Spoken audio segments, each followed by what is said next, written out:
من چیزی که میخوام تو دست دارم، من چیزی که میخوام واسش جون میرم خون داره میشه کرد زخمای بر. من چیزی که میخوام یه خیال راحت بک بارم کوتا بیام که چی بشه تو هم پا میذارم و همه قانونا هم زیرشه، رفیقم روی حکم داد به یادگاری مینوشت باکسانه مونده خط به قانون نارفت گاهی و تونک کف خیابون امثال تو آقا زده با سر دینا تو شنه فرید از صدکی ما با تم سیانون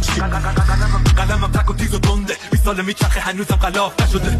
ابراهیمتون تبرش کنده بگو من تناوتیم که خراب نشده. همیشه اونی که فکر میکنیم نیست، خیلی دویدیم قهوری ما هی میکنیم نیست، فکر میکنیم میبینی چشاتو نمیکنی چیز دیگه ازم گذشته دیگه بهمو میگی کی فکر میکرده یه هنجره ساختش یه خونه با در و پنجره، پس شاد میریزیم تای حلقمون به قصد جون سلامتی گنگمون. کشیم زمین تا به شلوار آزوق زمستون پر بار انبارو دیگه سلفیه با ما کار سر بارو گیره کنونی وقتی ما رو داره شهر فالو سرخ و صدامون خوفه اینگا صدا کلاشین کفه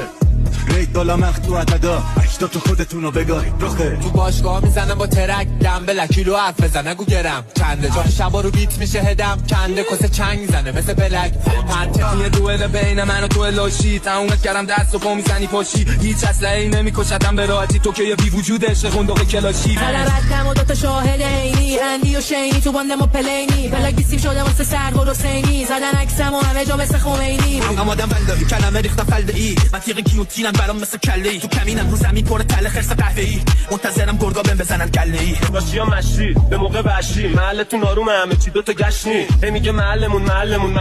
از الان تو محلت باز را بری هشتی داری یا سپرباز پوشیدی پات شیرازی قافیت کیرگوزیه فکر نکن جاهلی